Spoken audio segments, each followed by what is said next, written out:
What's up, family? No agenda, no narrative, just receipts. And I got a receipt that is going to blow your mind because at 11:39 p.m. on June 5th, 2026 of this year, the SAVE Act hit 50 Senate votes. The same bill that every single mainstream network told you was dead. The bill the media buried for an entire year. The bill Chuck Schumer declared dead on arrival before it even crossed over from the House. Dead, they said. Couldn't get a majority, they said. Would never reach the president's desk. And at 11:39 p.m. Eastern Time, vote number 151 on the official Senate record changed everything. Susan Collins voted no at 10:39 p.m. Eastern Time, and Susan Collins voted yes at 11:39 p.m. Eastern Time the same night. Same bill, same senator, 1 hour apart. Collins vote no, then turns around and vote yes. And when you put J.D. Vance in a chair as the tiebreaker with that 50th vote, you have a documented Senate majority for the SAVE Act sitting on the official record right now. Hit the like button, share this video, subscribe to the channel because I'm about to show you exactly what happened that night, why the media won't tell you about it, and why the only thing standing between this bill and the law of the land is a zombie procedure invented in the 1970s. Now, family, before we get to the midnight vote, you need to understand the weapon that has been holding this bill hostage. And once you see it, everything else clicks into place. So picture the year 1957. A senator named Strom Thurmond stands up on the floor of the United States Senate and starts talking. And he does not stop. He talks through the afternoon. He talks through the night. He talks for more than 24 hours straight. The longest filibuster in American history, all to block a civil rights bill. And here's the thing about the filibuster back then. It costs you something. Your voice, your legs, your bladder, your dignity. It happened in full public view in front of the entire country. You wanted to stop a bill, you had to stand there and pay the price. Then in the 1970s, the Senate changed something. And I will argue it broke the institution. They invented what they call the two-track system. Instead of forcing the blockers to stand and speak, the Senate could just set a stall bill aside and move on to other business, right? I call it more so the zombie filibuster invented in the 1970s. Because if you really look at it, right, from the moment from that moment forward, stopping legislation required no speech, no stamina, no cameras, no accountability, which I'm big on, and most of our country and most of Americans are big on. A minority could kill a bill from behind the desk with a phone call to the cloakroom saying they object, right? They can make a phone call to the cloakroom and say they object. Think about that in everyday terms, family. Imagine you get to veto any decision at your job from your couch with no explanation required. Imagine your boss says, "We're moving forward with this project," and you just say, "I object," from your living room while watching Netflix or something, and the whole thing stops. That is the zombie filibuster. And here is a fact that should make you sit up straight. The 60 vote wall that everyone treats as sacred has already been smashed twice in living memory. Once by each party. In 2013, Harry Reid and the Democrats eliminated the filibuster for most presidential nominations because it was blocking Obama's judges. Reid nuked it in 2013. McConnell nuked it in 2017. In 2017, Mitch McConnell extended that same move to Supreme Court picks so Noel Gorsuch could be confirmed. The precedent is not theoretical, okay? Both parties have swung the sledgehammer when it suited them. Keep that in your back pocket, family, because the man defending the wall today was one of the men who took a hammer to it yesterday. Now, let me show you what happened on the Senate floor. And I want to play you the first clip because this is the moment that tells you everything you need to know about why Democrats are fighting this bill so hard. So we have Democrat Senator on the screen here, Alyssa Slotkin. Alyssa Slotkin says the quiet part out loud, family, and I want you guys to hear it. The other thing that we blocked yesterday was the SAVE Act, right? Which was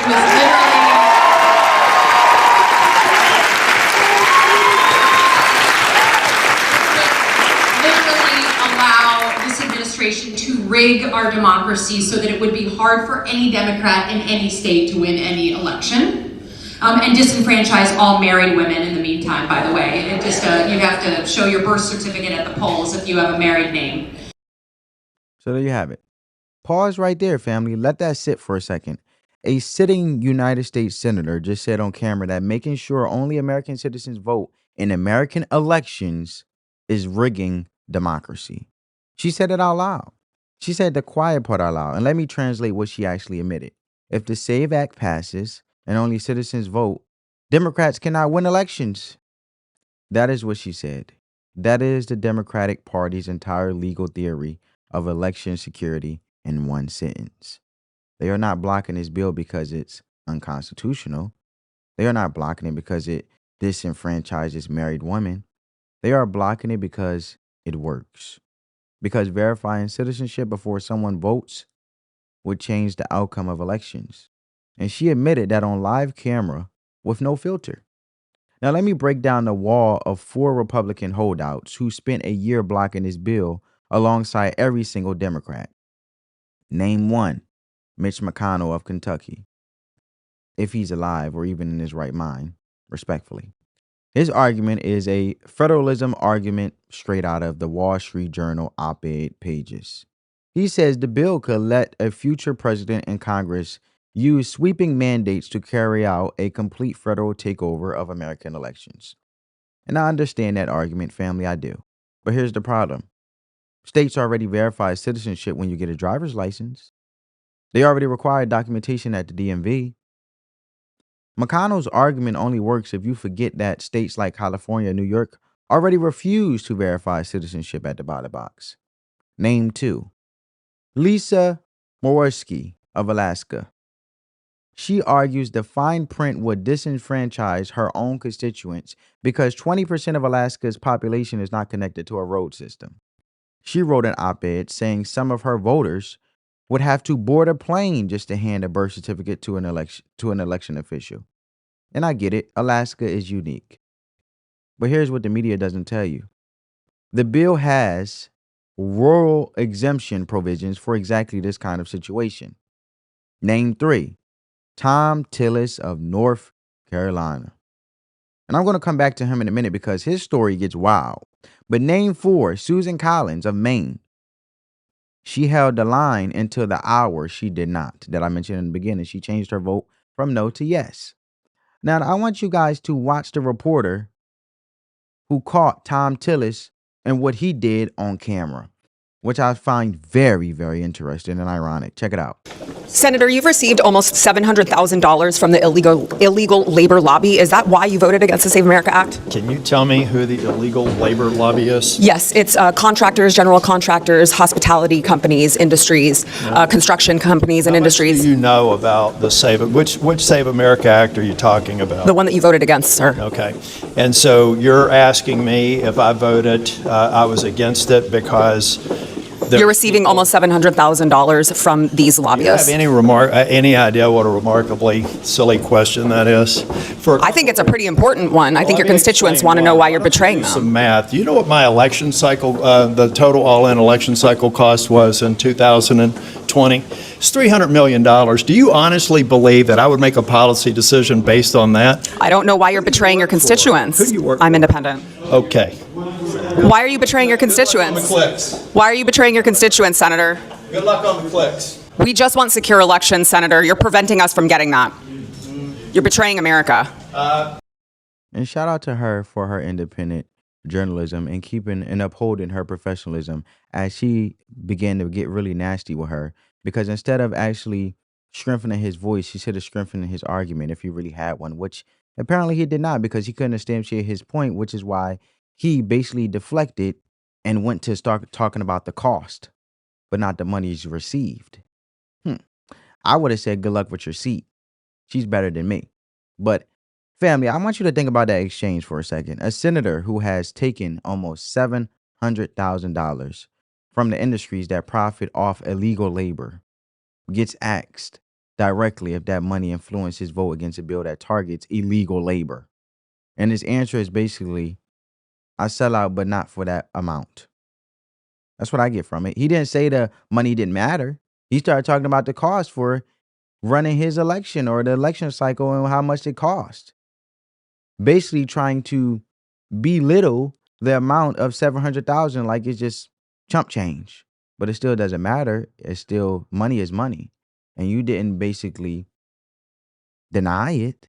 So he said the amount was too small to matter to him specifically. He literally told the reporter that $700,000 is not enough to change his vote. And that is not a denial. That is a price list, right? And when the reporter pressed him, as you've seen, he said, good luck on the clicks and walked away. That is not a senator defending his vote on principle. That is a man who knows the receipt is bad and has no good answer, like I mentioned. Now, here's where the story pivots, because underneath the surface of that wall of four, pressure was building from two directions at once. The first direction was the base. Republican holdouts had enraged huge portions of the MAGA movement, Make America Great Again movement. After the failed April vote, Senator Tommy Tuberville went off on social media, calling it beyond embarrassing that Republicans keep blocking the SAVE Act. That kind of public heat aimed at your own colleagues does not dissipate. It accumulates, it builds, it doesn't go away. And the second direction was the president himself. That very week, California held its primary and the slow ballot count set Trump off. He tied California's election process directly to his push for the bill of the Save America Act. He wrote on social media that he hoped Republicans were watching. Now, I want to be straight with you, family. Reporters noted he offered no hard evidence for that slow count claim. And California's counts are routinely slow because of how the state processes its ballots. But politically, the message landed like a mortar round. The base was watching. The president was watching. Every roll call was now a loyalty test. And that brings us to the night of June 5th, 2026 of this year. The Senate was locked in what Washington calls a vote-a-rama, an all-night blizzard of amendment votes stacked onto the GOP's immigration enforcement package. Hour after hour, amendment after amendment, senators shuffling on and off the floor while the rest of the country slept. Buried inside that marathon, Republicans made not one but two separate runs at attaching the SAVE Act. Lindsey Graham, God rest his soul, and my heart goes out to his family, his sister who he adopted, and a patriot to this country, went first. Lindsey Graham went first. His version was modified, loaded up with extra provisions Trump had demanded months earlier, including language barring men from women's sports. Graham's amendment failed 48-50. Collins, Morisky, McConnell, Tillis, same four names, same wall. Anyone still awake at that hour probably figured the story had ended the way it always ends. It had not, because Mike Lee of Utah was holding a second card, and he waited until late in the evening to play it. Lee introduced the original House-passed SAVE Act. No additions, no riders, no extra provisions. Stripped down to the exact text the House had already approved. The clean bill. And Susan Collins of Maine, the fourth name on the wall, the senator who voted no just 1 hour earlier, switched to yes. She crossed over and voted yes. So 50 votes at midnight, vote 151 June 5th, 2026. The amendment received 50 votes in favor, 49 against. The official Senate record logs it as vote number 151. That's what they log it as, the official Senate record. On June 5th, 2026 at 11:39 p.m. Eastern Time. 50 votes on the record for the first time in the life of this bill. Now, here's the part that tells you Collins was not a turncoat.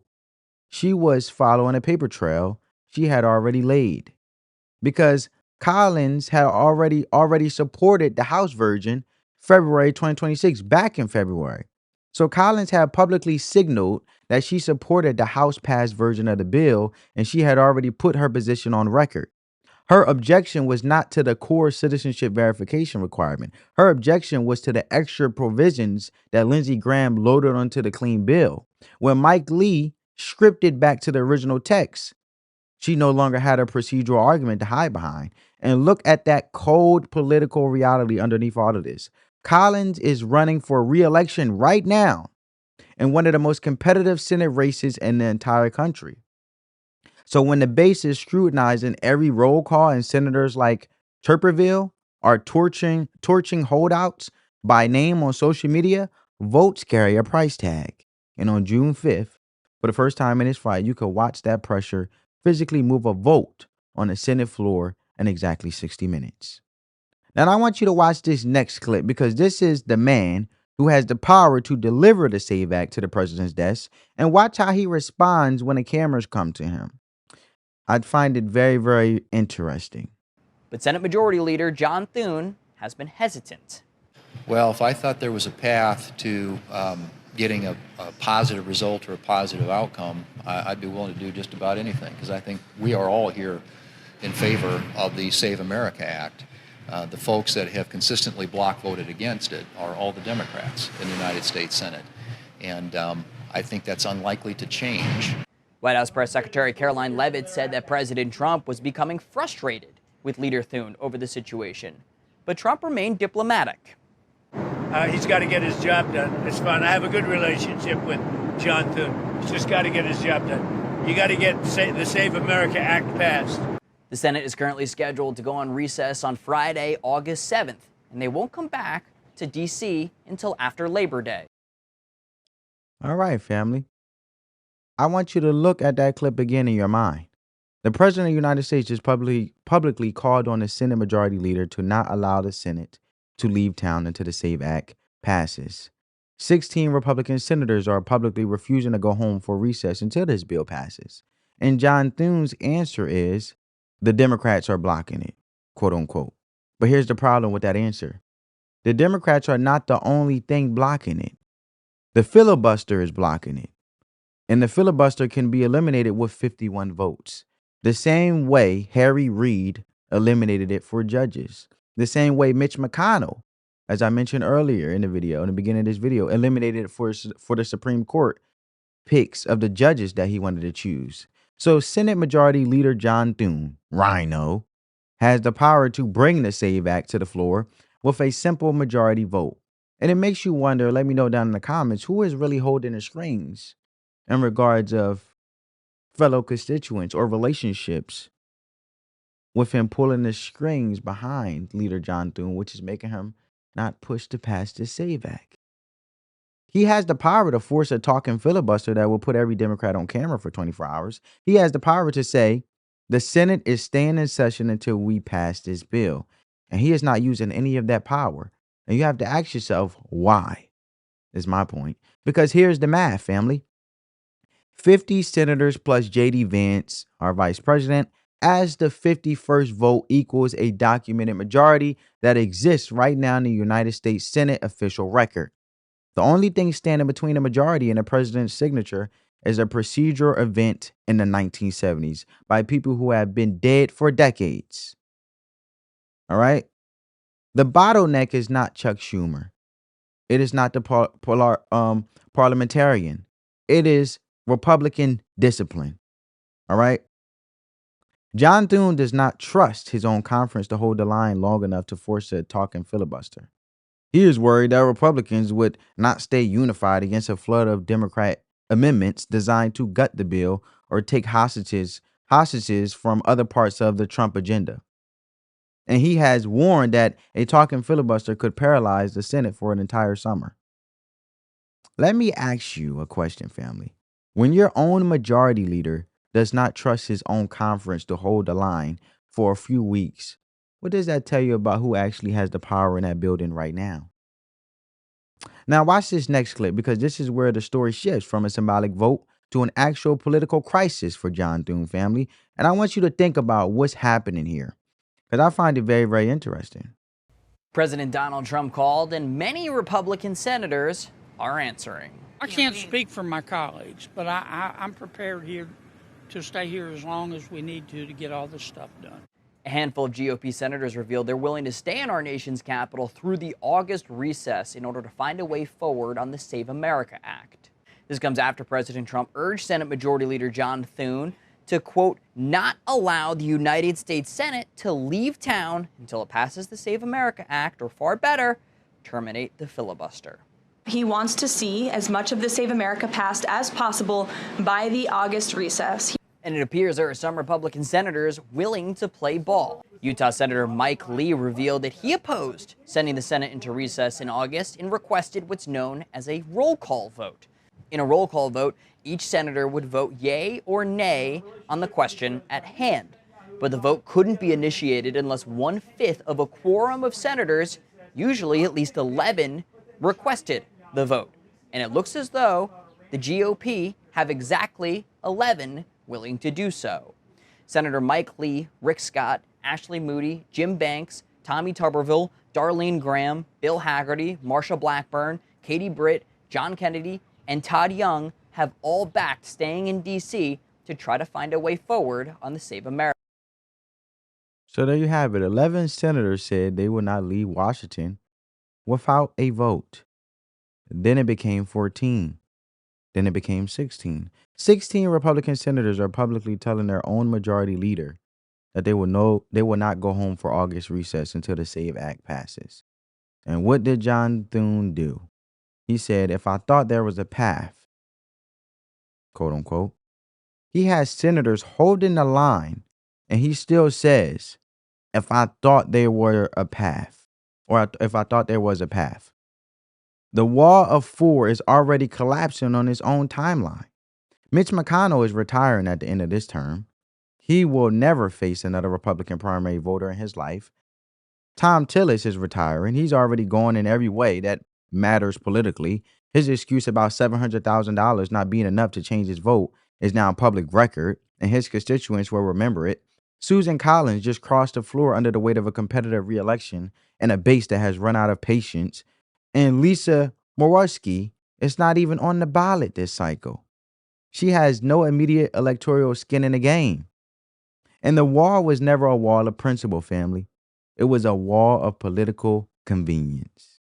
And convenience has an expiration date that 2 of its 4 members have already hit. If Republicans fill those open McConnell and Tillis seats with senators willing to back the bill and willing to reform the filibuster that is blocking it, then those 50 votes from June 5th stop being a symbol and start being a countdown clock.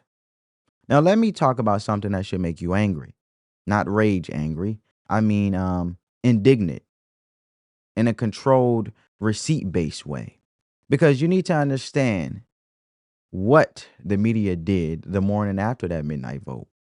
The media buried a midnight Senate vote, right? Because a midnight Senate vote that moved the bill from dead to 50 votes, a sitting senator flipping from no to yes in exactly 60 minutes on the Senate floor under public pressure, a majority leader visibly panicking on camera while 16 senators from his own conference refused to leave town. And the next morning, the mainstream networks led with something else entirely. They led with whatever the White House press corps was talking about. They led with horse race polling for the midterms. They led with anything except the story that proves their own narrative was wrong for an entire year.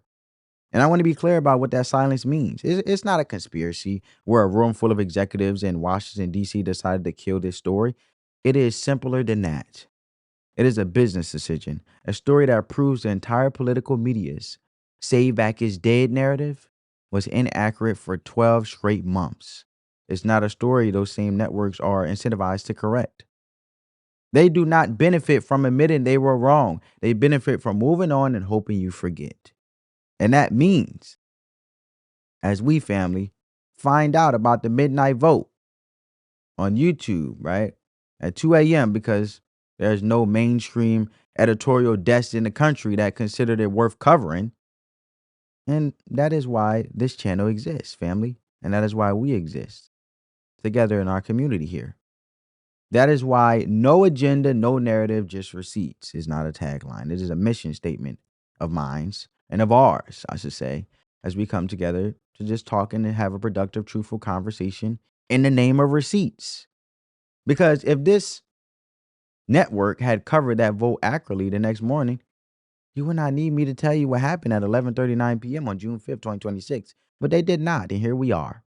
So let me zoom out and show you the full board because this is bigger than one midnight vote. The SAVE Act has a documented Senate majority, 50 senators plus the Vice President of the United States. That is enough votes to pass this bill. The only thing standing in the way is the procedural invention from 1970 that allows a minority to block a majority without ever standing up and speaking on camera.